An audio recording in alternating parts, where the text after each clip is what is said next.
是像是寻猫他们家的一级卡鞋，就是比较偏竞赛的选手机那一种。对啊，所以它是插在它的材质，还是插在它的底，还是？前面材质会有插，然后再来是底。底的话，像寻猫的话，它一级卡鞋，它的碳纤硬度就会到12。哦，是碳纤的硬度就对了。对，那如果是2级像RC7的话，它就是硬度到10而已。对，就是每一双的硬度会不同。哦，所以主要是碳板的硬度。对，然后再来就是旋钮设计上，看起来都不是都一样吗？就是旋这样。旋钮部分有些比较高阶的，它会是双向的，就是你两个方向都可以去做旋解。哦。就有些他们可能在比赛骑乘过程中，如果说马上要调整的话，它可以马上就可以对，压紧之后它可以选择任何方向去都可以这样。对。哦。然后奇怪，那个价差蛮大的。对啊，最主要是这一点。我看到靠，怎么有2万的？我对啊，有些就是因为还是要选合自己的脚。对。所以实际试穿过后会比较准。会比较准确 ，OK。对，因为楦头部分会是一个影响最大，跟跑鞋一样。对。什么宽楦啊，那个概念是一样的。对啊。哦，再就是材质。现在大部分它鞋跟其实保护性都很好。对啊。那如果说你可能对于原本的鞋垫来说，觉得穿了之后还是会有点滑动的现象。对，我们现在有那种客制鞋垫。有，刚刚在楼上就有看到你们墙壁有写客制的，那客制鞋垫就可以比较大幅改善这个问题。OK，所以因为它这个鞋子比较特殊哦，所以它不能像跑鞋一样去买一般的鞋垫来塞，对不对？像跑鞋有的人会去买，一般人就是运动鞋垫来塞，这个就塞不下去哦，因为它鞋型比较特别。因为每一双鞋子它的那个宽度都不太一样，所以你买的鞋垫来说，如果说真的塞不进去，可能那个鞋垫就要再剪。OK， 对。那你们客制化就是也不用剪，它一直帮你先弄好，然后一出厂就是好的。我们其实客制化还是会去看你原本鞋垫的大小大概多少。那我们那个鞋垫做好之后，会去把它修到适合装进你的鞋子的大小。OK， 对，就比较不会。现在好像比较少看有这种特殊客制化的鞋垫的服务哈，就是这个市面上比较少。对啊。OK 啊，它那个踩踏，那个好像价差也蛮大的哈。那个价差。对啊，都是那个啦，对啊。卡踏，对，就是分等级的。那又差在哪里？是重量吗？最主要最大差别是重量，然后再是穿脱的方便。对，不就是扣一下而已吗？对，因为有些如果比较入门的，它在踩踏上面可能因为材质部分，它踩的时候你会觉得有点偏软。对，所以你如果是比较大功率输出的时候，其实踩下去会有点吃掉你的力量哦，所以我知道，像我有个朋友，他说他之前骑不是一级车架，他就说踩的没有那么回馈感。对，像比较像那个刚性，你会觉得比较没有。对啊，他换一级车架，他说你踩下去，那感觉马上就回馈给你。对。哦，所以卡踏其实也是这个关键，对。同样的出发点去做设计。这边有卡踏可以稍微看一下吗？我们家目前的现在有的卡踏就是像阿提瓜跟105的。2个系列，它寻猫系统，对，然后有像 Look 系统的，这个是 Look 比较入门的，对，就是一般塑钢的，对，所以它好的是也是会用到碳板吗？还是都是塑钢，都是碳纤吗？这都是碳纤，好的都是碳纤的吗？对，那重量上来说就是会轻很多啊，因为碳纤不会到特别轻啊，但是你如果追求极致的就会差那几克几百克啊，就是你如果说真的要特别轻的，可能你就要看像Look的，它可能就大概100多克。那寻猫的话都是大概200出头。OK， 对，所以就是看你想要用哪一种。好，对，一些不太一样。用这个要注意的是，就是你要知道你自己穿卡鞋吗？会摔的情况到底是他忘记穿卡鞋，还是一点就是你忘记自己也穿卡鞋？对。另外一点是你下车的时候重心可能错脚跟错边。OK。对，所以我们这边的话，就是在我们这边上卡，我们都会有帮你架上训练台。先让你去。对，你实际去模拟你在外骑的姿势，然后一些该注意的事情。你之后在出去骑的时候，就可以比较避免掉一些状况。OK， 所以我等于是我半年回来要买卡，对，然后就是一样就进去再试一次这样。对，就是你的车子带过来，然后直接把你架上训练台 ，OK， 去实际练习。这样还是就是这样个比较准啊，嘿啊。对，OK， 骑乘上来说比较不会遇到太大的状况。好，OK， 谢谢。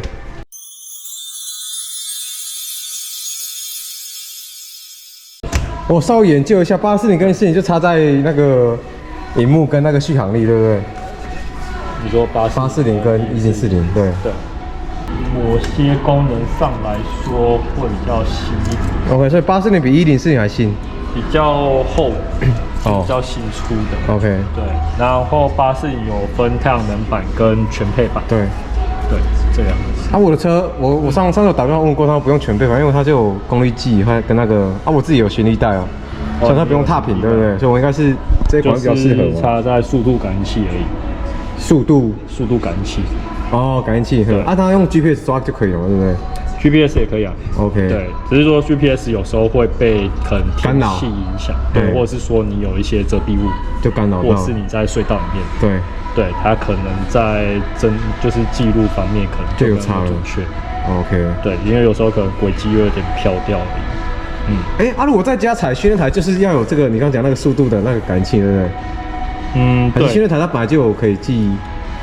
训练台方面看你用哪一种，你如果是一般的就没有，但你如果是智慧高阶的就会有。对，而且价钱是一样的，1990、190。它只是差在说这个是有太阳能面板 ，OK， 那个就是一般的版本。好它有什么特殊的功能吗？坡度什么的？坡度有，然后它主要是有一个可以侦测你爬坡路线。那要预载吗？还是不用？不用，原本就有。是算甘美自己的图资就对了。对。OK。那它是2.0版的，那如果是1040是1.0版的，所以有一些一开始买1040的人，他后来会再去做就是更新。OK。对，就可以更新到它的功能跟840的功能就是都相同。OK。对。那主要是码表大小。就是那个界面的大小。对。拿给你看一下。我差蛮多的呢，差了0.5倍哦。就是有些人他如果考虑到重量上来说，他们会直接选840。OK。但如果说你是训练途中，对，然后比较方便说看它每一个显示的数据，对，1040。对啊，因为它可以塞更多，然后不会那么就你还是看得到，不会太小。对。所以在使用上来说，其实1040是比较好去直觉的看到说你想看更多的数据啊，尤其你要做一些科学训练化的话。尤其如果说你在踩台，对，你要马上去看到说你想看的那个现在的，对，1040就会比较好。那通常你假设我们都在骑的时候，你会显示什么在数据上面？心率啊什么？心率有些人心率踏频，然后你如果要看功率的话，可能就是像3秒的平均功率，对，然后你的训练压力指数，对 ，TSS 或是说你的平均功率这一些 ，OK， 对，这些就是主要数据嘛。对。那每个人会看的东西会不一样，关注的点不太一样，对，或是说他想知道说我现在骑乘的状态可能是我的区间级。对，那你就要去从码表特别设定一个栏位，就是设定说你现在是区间的状态 ，OK， 大概是到什么程度 ，OK， 或是你现在踩的是 FTB 的进程，对，这就是码表上面都可以另外去做客制化嘛，所以它那个跑表其实一样，你在跑的时候可以客制化你要显示什么的那个，对，所以概念是一样的，只是它在因为它有一些功能不是跑步的，像坡度那些。对，因为你如果用手表方面来说，因为它其实也有那个，不可能一直把手抬起来。对，所以我们通常就是可能你码表在正前方，然后我就是低头下去看一下，要直觉，然后瞄一下说确定 OK， 对，然后就可以继续再骑。好，那有时候可能就是外骑的话，可能就是看一些坡度，坡度，对，坡度爬升，然后目前的心跳状态。OK， 去做监控、强度监控这一些。好，对，时刻用的话，这个是大概26小时。26，这到42，就是不计太阳能的情况之下。那一般一天骑乘这个就够了啊。其实你就算是骑1日双塔，其实也够，对啊，1日双塔大概是20小时就回来了。对。OK，谢谢。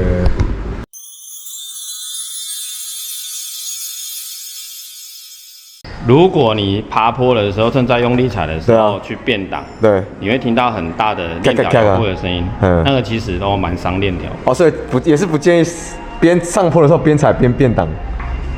有时候是不得已啊。那如果你在这种不得已的状况之下，你其实趁还有往前的动能的时候，你脚稍微放轻一点点，让它咬过去之后再开始用力踩。OK， 这样也是 OK 的。所以正常情况下，比较好的变速的模式应该是你变完是不会听到声音的，像有时候不会那么大声啊。哦，如果是那种很大声，其实你应该也听得出来。对啊，就扣啊。对啊，一般变档一定会有声音。对啊，只是大小声。对。哦，平路那这样平路也建议就是稍微不要踩带，就是空的时候再变，这样再顺踩，不要踩，都是不要踩它的。其实你可以先。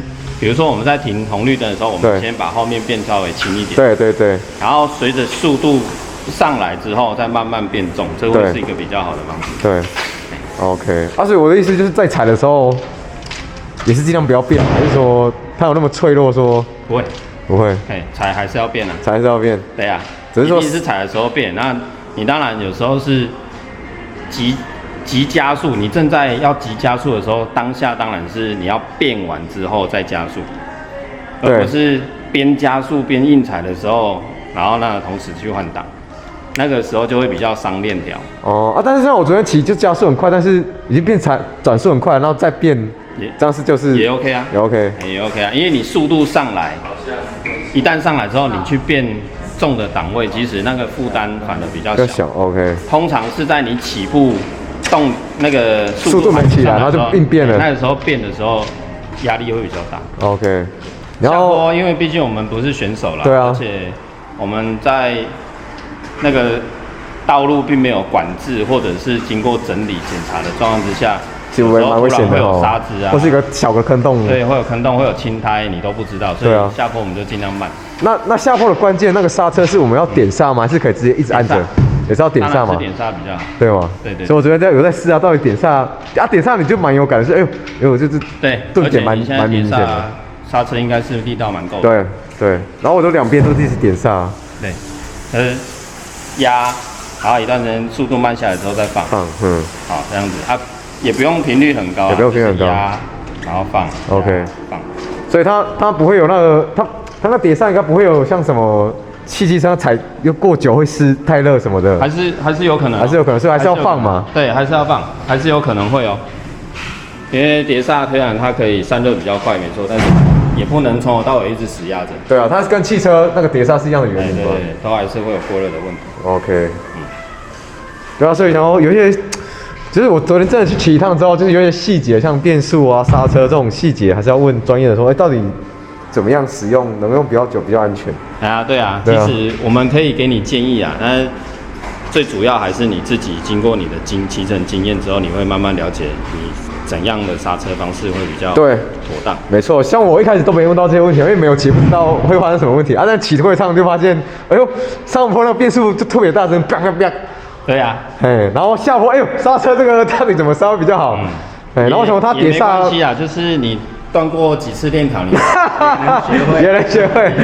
所以那个其实不是伤变速，是伤链条。伤链条跟盘子吗？齿轮。OK， 为什么一次而已？那新手本来就是前几次会比较什么都不懂吗？对啊，我们自己也断过链了，所以也是有新手的时候。OK。